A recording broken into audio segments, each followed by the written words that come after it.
Students ਆਪਾਂ ਜਿਹੜਾ definite integral ਦੇ ਪਾਰਟ ਨੰਬਰ 6 ਤੇ ਪਹੁੰਚ ਗਏ ਆ। ਠੀਕ ਹੈ ਜੀ। ਔਰ ਇਹ ਵਾਲਾ ਜਿਹੜਾ ਪਾਰਟ ਹੈ ਨਾ ਇਹ ਪੇਪਰ ਲਈ ਮੋਸਟ ਇੰਪੋਰਟੈਂਟ ਹੈਗਾ ਤੁਹਾਡੇ ਕੋਲ। ਠੀਕ ਹੈ ਜੀ। तो ये पार्ट ਦੇ ਵਿੱਚ ਕਿਉਂਕਿ ਆਪਾਂ ਪ੍ਰੋਪਰਟੀਜ਼ ਲਿਖਣੀਆਂ ਨੇ ਤੁਹਾਡੇ ਕੋਲ, ਤਾਂ ਥੋੜਾ ਜਿਹਾ ਆਪਾਂ ਨੇ ਧਿਆਨ ਨਾਲ ਸਮਝਣਾ ਹੈਗਾ। ਜਿਹੜੀ ਪਹਿਲੀ ਮੋਸਟ ਇੰਪੋਰਟੈਂਟ ਪ੍ਰੋਪਰਟੀ ਹੈ ਉਹ ਅਗਰ a ਤੋਂ f of x dx ਹੁੰਦਾ ਹੈ 0 ਤੋਂ a f of a minus x। अच्छा एक चीज़ होर मैं कहता पहली प्रॉपर्टी, मैं इसनों पहली प्रॉपर्टी लै रहा, ये मतलब ज़रूरी नहीं कि तुहाडी बुक 'च पहली प्रॉपर्टी होवे। आपां इंपॉर्टेंस के हिसाब नाल एक नाम रख लैंदे, इनू आपां पहली प्रॉपर्टी कह दिंदे आ। ठीक है जी। तो जिहड़ा हैगा तुहाडे कोल कोई चक्कर नहीं गा कि तुहाडी बुक 'च पहली किहड़ी है। मीनस जदों मैं अपने क्वेश्चनस दे विच रैफरेंस दूँगा तो मैं पहली प्रॉपर्टी इस प्रॉपर्टी नूं कहूँगा, तो तुसीं उस हिसाब नाल अपना मन बना लेना भी पहली किवें लगी हैगी है। ठीक है जी। हुण जे मैं इहदा प्रूफ देना होवे तुहाडे कोल पहली प्रॉपर्टी दा, तो फिर आपां जिहड़ा हैगा वो किस तरह दईए तुहाडे कोल। ठीक है जी। अगर मैं इधरली साइड लै ला, ठीक है, 0 तो a f of a minus x dx। ठीक है। तो उस तो बाद जिहड़ा हैगा तुहाडे कोल मैं उहदे बराबर प्रूफ करनी होवे तो मैं a x नूं t पुट कर दिता जी। सो माइनस डी एक्स बराबर डी टी आ गया जी। डी टी की जी वैल्यू है negative D T D x के बराबर आ गया जी। हुण लिमिटां भी चेंज होंदियां, जो एक्स की वैल्यू 0 है तो टी की वैल्यू की होगी a। जो एक्स की वैल्यू 0 है, 0 उरे डालोगे ना, टी की वैल्यू a हो जाएगी। जो एक्स की वैल्यू a है इत्थे 0 हो जाएगी जी। उस तो बाद एफ ऑफ है ना, इत्थे टी आ जाएगा है ना, इत्थे नैगेटिव डी टी आ जाएगा। सो आ गया जी। सो नैगेटिव में बाहर कढ़ दिता, a तो 0 एफ टी डी टी आता। हुण दो प्रॉपर्टियां जिहड़ियां तुसीं वो मतलब सिंपल प्रॉपर्टीज़ है जिहड़ियां याद रखणियां वो ये हुंदियां, मैं तुहानूं पहलां भी दसता सी, अगर a तो b एफ एक्स होवे, ठीक है, तो नैगेटिव b तो a F x d x हुंदा। सिंपल मतलब नैगेटिव हट जाता है तुहाडे कोल। जनरल प्रॉपर्टी है आपां ने याद रखनी है। सो 0 तो a हो जाएगी, नैगेटिव हट जाएगा, एफ टी डी टी हो जाएगी। ठीक है जी। वेरीबल जद मर्जी बदल दो, वेरीबल जद मर्जी बदल दो, मैंने इनू 0 तो a F x d x जद मर्जी कह दो। वेरीबल का तो कुछ नहीं, क्योंकि टी दी थां ते एक्स भरोगे तो डी टी थां ते डी एक्स आ जाएगा। अगर टी 0 सी तो एक्स 0, अगर टी ए तो एक्स है। तो वेरीबल इसनों भी प्रॉपर्टी बना के किताबां च लिखिया जाता। सो अल्टीमेटली असी पहली प्रॉपर्टी कर ली, तो पहली प्रॉपर्टी नूं करन लगे असी दो चीज़ां होर नाल कर लियां, उन्हां नूं भी कई किताबां दे विच प्रॉपर्टीज़ ही कहा जाएगा। वो दो चीज़ां आपां ने की कर लियां, मैं साइड ते लिख दिना वा। पहली चीज़ बई जे a तो b F x d x होवे तो a तो b F t d T होवे, कोई वेरीबल का फर्क नहीं पैंदा। जो t एज ए वेरीबल कर रहा काम वो x एज ए वेरीबल कर रहा। दूजी प्रॉपर्टी आ कि यह तो मैं खैर पहला भी यूज़ कर रहा वा, a तो b होवे तो नैगेटिव b तो a हो जाती है। सो अल्टीमेटली मैं एक प्रॉपर्टी डिस्कस की है विद प्रूफ, तुसी 3 मन के चल पोगे तो भी कोई बहुती लंबी चौड़ी गलबात है नहीं गी तुहाडे कोल। बट बेसिक प्रॉपर्टी आही है, वो तो आम जिहियां प्रॉपर्टियां ने, जदों किते यूज़ आया तो लिख दिओ। सो अल्टीमेटली इस ते आपां ने एक प्रॉपर्टी विद प्रूफ कर ली, तो दो प्रॉपर्टियां असी जनरलाइज रिजल्ट मान लिया भी सौखा जिहा ये रिजल्ट हैगा, तो यह अपना साडा हो गया तुहाडे कोल। ठीक हो गया जी। हुण इसे ये जिहड़ी प्रॉपर्टी 0 तो a है, यही प्रॉपर्टी तुहाडे कोल आपां नूं किसी होर तरीके नाल दित्ती जांदी है, वो हैगा a तो b एफ एक्स। जिहड़े प्रूफ मैं कराऊँगा वो जरूर करने ने, उस तो बाद तुसी करो चाहे ना करो। a plus b minus x d x. So माने अगर उत्थे 0 तो a सीगा तो 0 प्लस a कल्ला a ही रह गया सी, हुण एक b एक्सट्रा हैगी है तुहाडे कोल। ठीक है जी। तो यदा मतलब की होया तुहाडे कोल, यदा मतलब ये होया भी मैं इस चीज़ नूं कोई नवी चीज़ पुट कर ला। सो a तो b, ठीक है, F of a plus b minus x है जी। सो a plus b minus x नूं टी पुट कर दिता, नैगेटिव डी एक्स बराबर डी टी होगी। हुण ध्यान नाल सुनो, लिमिटां चेंज भी होनी है। एफ ऑफ इनू मैं टी पुट कर लिया, टी हो गया, डी एक्स की थां ते नैगेटिव डी टी आ गया, आ भी हो गया। जदों एक्स की वैल्यू a है तो टी की वैल्यू की होगी b, क्योंकि a ने इत्थे आना, a ना a कैंसल। जदों एक्स की वैल्यू b है तो इत्थे a आ जाऊगा, तो ये थोड़ा डी टी आ जू। नैगेटिव थोड़ा बाहर हो गया, बी तो ए आ गया, एफ टी डी टी आ गया। नैगेटिव एडजस्ट हो जाता होंगे, ए तो बी एफ डी टी आ गया। वेरीएबल जब मर्जी चेंज कर दो, ए तो b f x d x आ गया। सो ये भी मैं पहली प्रॉपर्टी का ही पार्ट मानता वा, चाहे मैनू क्वेश्चन इस तरह पहली प्रॉपर्टी लानी पै जाए तो चाहे मैनू तुहाडे पास इस तरह। हुण मैं पहली प्रॉपर्टी किस बेस ते कह रहा, क्योंकि मेरे हिसाब नाल इस प्रॉपर्टी का सब तो ज़्यादा यूज़ होएगा। और जिस क्वेश्चन विच असी अटक जाइए, जिस क्वेश्चन बारे सानू राह ना मिले कि किस तरफ चलना हैगा है तुहाडे कोल, उस क्वेश्चन च असी ये पहली प्रॉपर्टी ला के ही तुरना शुरू करांगे। सो प्रूफ इन्हां दा जिहड़ा दोनों मैं कीते ने, तुसी दोनों करने ने जी, कोई स्किप नहीं करना। चलिए जी पेज नंबर 3 के उत्ते तुहाडे कोल, ठीक है। हुण आपां इस प्रॉपर्टी का यूज़ देखिए कि इस प्रॉपर्टी दे बेस के उत्ते तुहानूं किद्दां दे सवाल आउणगे। पहला क्वेश्चन उत्थे तुसी ये है भी क्या उत्थे कहा जाऊगा using property, yes.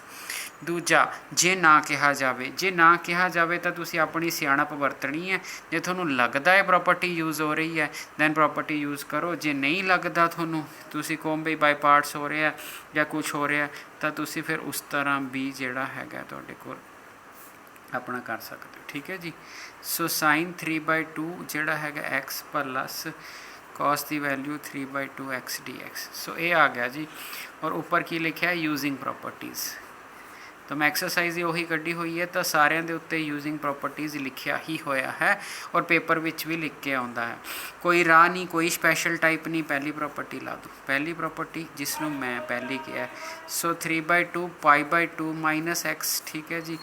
Sign 3/2 π/2 minus x plus cos 3/2 इत्थे π/2 माइनस एक्स, ठीक है जी। 90 साइन का बन जाना कॉस 3π/2 एक्स, साइन का कॉस 3π/2 एक्स, कॉस का साइन 3/2 एक्स, ठीक है। ये तुहाडा हो गया तुहाडे कोल। इनू असी 1 कह लेना, इनू असी 2 कह देना। अगर एलसीएम सेम बनता होवे तो ऐड करना सब तो बैटर ऑप्शन होती है। सो 1 और 2 नू असी ऐड कर लिया, आई 2i हो गया, 0 तो π/2 हो गया, ठीक है जी।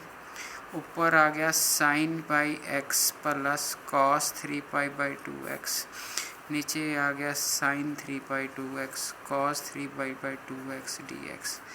सो ये कैंसल हो गया जी। सो ये आ गया तुहाडे कोल डी एक्स। सो 0 तो आपां π/2 ते नाल डी एक्स आ गया जी। अब डी एक्स की बन गई एक्स, 0 तो π/2, सो π/2 माइनस 0 बराबर है 2i, सो i बराबर है π/4, ठीक हो गया जी। सो ये नाल दे कई सारे क्वेश्चन ने बुक दे विच जिहड़े तुसी बिल्कुल सेम, उरे साइन की पावर 4 आ गई, उरे 4 आ गई, उरे 4 आ गई। सो बहुत क्वेश्चन ने जिहड़े तुसी ईजीली कर सकते हो, ठीक है जी। सो ये पहला क्वेश्चन आपां ने कर लिया तुहाडे कोल। तो क्वेश्चन नंबर 2, सो बिल्कुल जिहड़े पेपर दे विच सारे श्योर क्वेश्चन आने ने, मैं सारे ही सॉल्व कर देने ने। क्वेश्चन नंबर 2 दे विच उसने π/6 ते π/3 लिया ते नाल डी एक्स लिया 1 प्लस टेंजेंट x/2। सो ये पेपर विच आया होया 3 टाइम्स।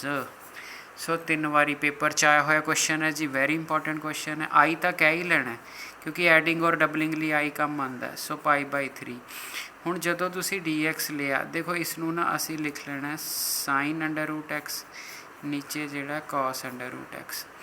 सो जिहड़ा हैगा π/6 ते π/3 cos x का रूट आ गया, cos x हो गया तुहाडे कोल, इत्थे sin x हो गया ते इत्थे dx हो गया। हाँ जी ठीक हो गया जी, तुहाडे कोल आ वाली चीज़ होगी। हुण टोटल तो हले भी ये बनता पिया है तुहाडे कोल। और प्रॉपर्टी किहड़ी लानी है, जिहड़ी पहली दा ही मॉडिफाइड फॉर्म सी a+b वाली। सो प्रॉपर्टी मैं लगा ली जी, तो मेरा की बनूगा π/6 तो π/3। सो एक cos ऑफ π/3 प्लस π/6 यानी कि a+b, तो नीचे cos ऑफ π/3 π/6 माइनस एक्स, ठीक है जी, प्लस साइन ऑफ π/3 प्लस π/6 माइनस एक्स, ये तो बन गया। और 90 माइनस फिर टी रेशो चेंज हो जानी है, π/6 तो π/3 cos दा साइन एक्स हो गया जी, ठीक है जी, क्योंकि 90 माइनस है, इहदा जिहड़ा बन गया तो cos x दा, इहदा मतलब इस cos का साइन कह लो sin x बन जूगा, ਇਹਦਾ ਤੁਹਾਡੇ ਕੋਲ cos x बन जूगा dx। एलसीएम सेम आ गया ਇਹਦਾ ਤੇ ओरिजिनल दसो ਇਹਨੂੰ 1 ਇਹਨੂੰ 2। सो ऐड 1 एंड 2 कर दो जी ਤੁਹਾਡੇ ਕੋਲ, ठीक है। सो जो ਤੁਸੀਂ 1 एंड 2 ऐड करोगे ਤੁਹਾਡਾ 2y बन जाएगा, π/6 तो π/3 बन जाएगा, ऊपर sin x plus cos x हो जाएगा, नीचे sin x plus cos x हो जाएगा, dx हो जाएगा।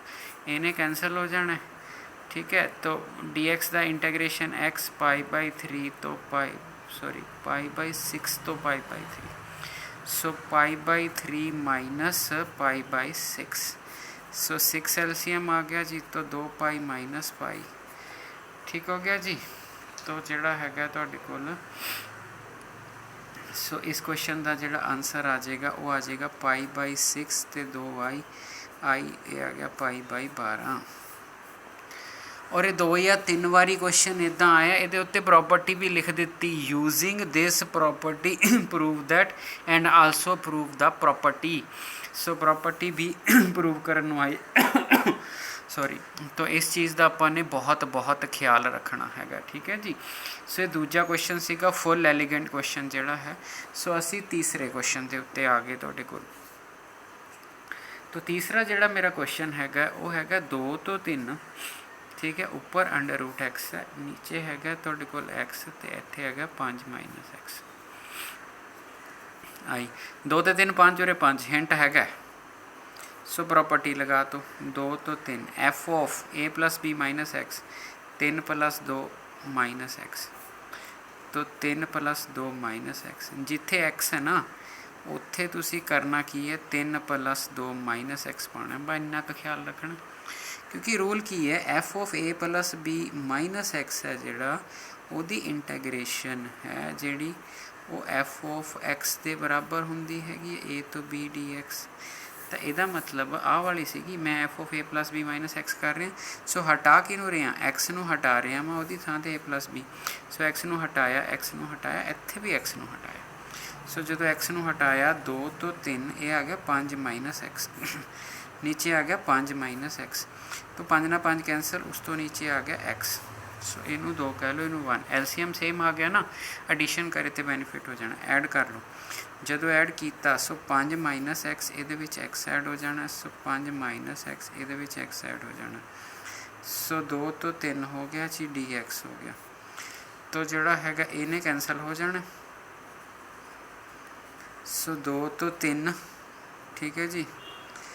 तो जोड़ा है ये तुहाडे कोल इत्थे dx आ गया जी। सो मेरा ख्याल है 1/2 तो दिसन लग गया, x आ गया। तो x आ गया तो x की वैल्यू आ जूगी 2 तो 3 3 - 2 1, सो 2i = 3 - 2 1 2i। तो i की वैल्यू क्या आ गई जी 1/2। सो ये तीसरा मोस्ट इंपॉर्टेंट क्वेश्चन सीगा जी जिहड़ा सानू समझ आ गया। चलिए जी आप नैक्सट क्वेश्चन के उत्ते। सो क्वेश्चन नंबर 4 ते आ गए जी आप तुहाडे कोल, ठीक है जी। Question number 4 again very important question. So question की है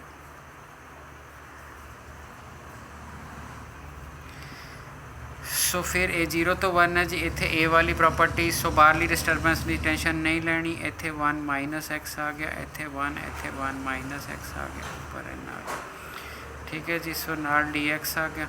सो 0 तो 1 1 - x आ गया, इस 1 ने इस 1 ना कट लेना, x ते n आ गया। इस बार ऐड करने की जरूरत नहीं क्योंकि वो बाइनोमियल वाला केस है। इस केस आप फ्री हो गए, आप ओदी इंटैग्रेशन करनी मुश्किल से, बाइनोमियल खोलनी सी, बट यदी इंटैग्रेशन करनी बहुत सौखी है क्योंकि ये इदां दी सिचुएशन बन गई। सो इदां दी सिचुएशन बन गई तो n + 1 नीचे n + 1 n + 2 नीचे n + 2, ठीक है जी। इत्थे 0 to 1।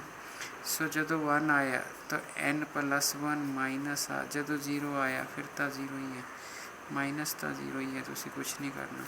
सो अल्टीमेटली तुहाडा जिहड़ा आंसर आ गया n + 1 n + 2, तो n + 2 - n - 1। सो ये वाली चीज़ बन गई जी तुहाडी। तो अपना आंसर आ गया जी 1/n + 1 आ गया जी, उहदे नाल * b n + 2 आ गया, ठीक है जी।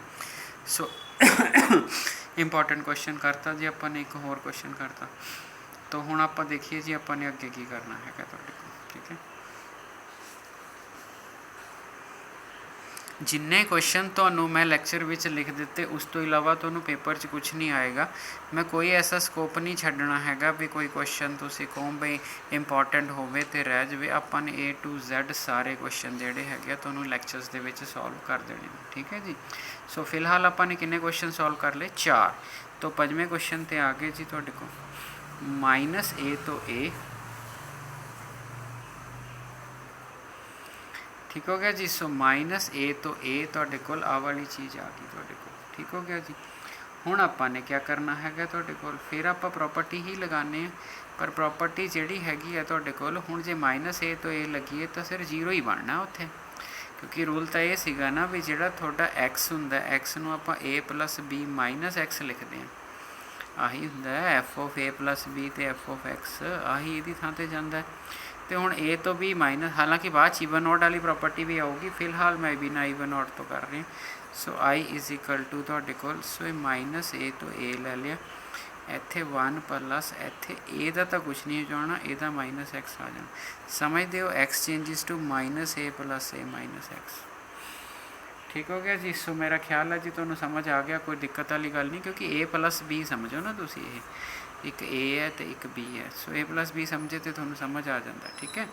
सो ये वाली चीज़ होगी जी, तो जे वाली चीज़ होगी इनू LCM लैके जंप करवा के ऊपर भेजा जा सकता है, हाँ जी। सो 1 + 1/x है तो dx है, तो जो LCM लोगे -A तो A the power x 1 + A⁴x dx। हुण इहदी ते इहदी शक्ल देखो मिला के तुसी देखो ऐड करे तो कितना वधिया। अगर नीचे LCM बन गया तो ज़रूर ऐड करना। सो 2i -A तो A ऊपर आ गया A⁴x + 1 A⁴x + 1। सो ये एक बार आया क्वेश्चन और बच्चों ने मुश्किल महसूस किया, तुहाडे कोल कारण नहीं मैनूं समझ आया तुहाडे पास भी जिहड़ा हैगा बई क्यों। सो A - plus = 2i, so i की वैल्यू A ही रह जाएगी।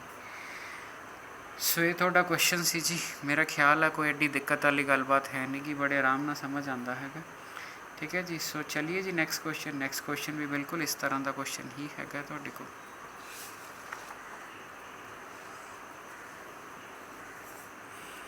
तो अगर अगले क्वेश्चन की गल करिए तुहाडे कोल I = 0 to 2π, ठीक है, इत्थे dx है।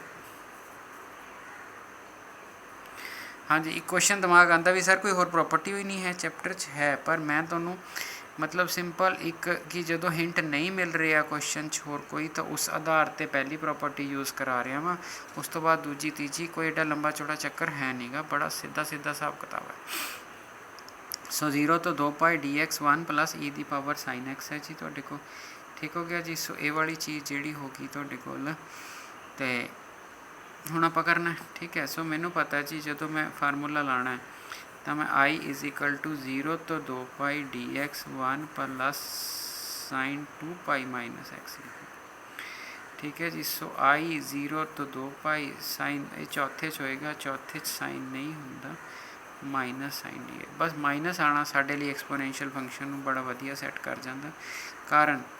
तो इनू मैं 1/e⁴sin x कर लिया। सो LCM लैके 0 तो 2π e⁴sin x,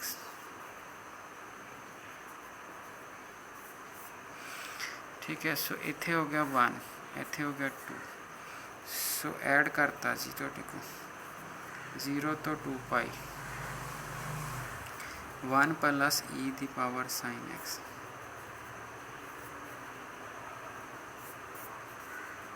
so cancel x 0 तो 2π, तो अल्टीमेटली आंसर आया 2π, उधर 2i सी, सो i की वैल्यू π, ठीक हो गया जी। सो मेरा ख्याल है जी तुहानूं क्वेश्चन बड़े ठीक ठाक ढंग नाल समझ आ रहे हैं, इन्ना कोई लंबा चौड़ा है नहीं, ना कोई रॉकेट साइंस है ये बहुत ज़्यादा, बड़ा सीधा क्वेश्चन है। एक क्वेश्चन होर करांगे, ठीक है जी, फिर साह ले लो कोई नहीं अगले वो सी लैक्चर, ठीक है।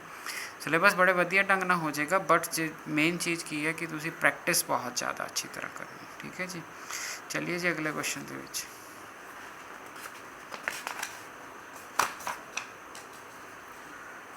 सो क्वेश्चन नंबर 7 ते आ गए जी आपां तुहाडे कोल। और क्वेश्चन नंबर 7 की है तुहाडे कोल 0 तो π/2 log ऑफ टेंजेंट एक्स। ठीक है जी। सो log ऑफ π/2 इत्थे log of tangent π/2 minus x dx। So 0 तो π/2 log ऑफ एक cot x हो गया। तुहानू पता है log विच जोड़ गुणा हो जाता होंगे। सो i प्लस i कर दिता।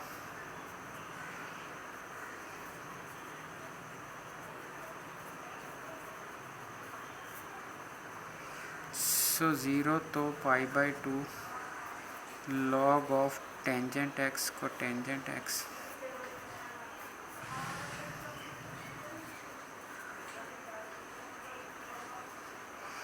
सो log 1 0 0 सब कुछ 0 2i 0 i इज इक्वल। सो जदों असी log ऑफ साइन एक्स की इंटैग्रेशन डिवेलप कर लांगे तो असी फिर इसनों एक अनदर वे ना डील करन दा तरीका भी सीखांगे। ठीक है जी। सो ये जिहड़ा सीगा तुहाडे कोल जिहड़ा है इन्ना कर लो। बाकी जिहड़ा हैगा तुहाडे पास आपां अगले लेक्चर्स करते हैं। फैमिलीयर हो जो प्रॉपर्टी नंबर 1 ना, उस तो बाद इन्ना लंबा चौड़ा चक्कर है नहीं। बाकी रही तुसी क्वेश्चनस की गल, मैं क्वेश्चन फिर तुहानूं गारंटी दवा रहा कि मैं इन्ने क्वेश्चन तुहानूं इहदे विच लैक्चर्स दे विच ही सॉल्व कर दूँगा कि अलग क्वेश्चन ते जाण दी किते ज़रूरत ही नहीं है। और दोबारा कह रहे हैं सिर्फ NCERT प्लस एडिशनल क्वेश्चन मेरे वाले कर लो, तुसी 100 नंबर लैके जा सकते। ठीक है। जे किसी को कन्फ्यूजन है तो दसो। ठीक है जी। Thank you.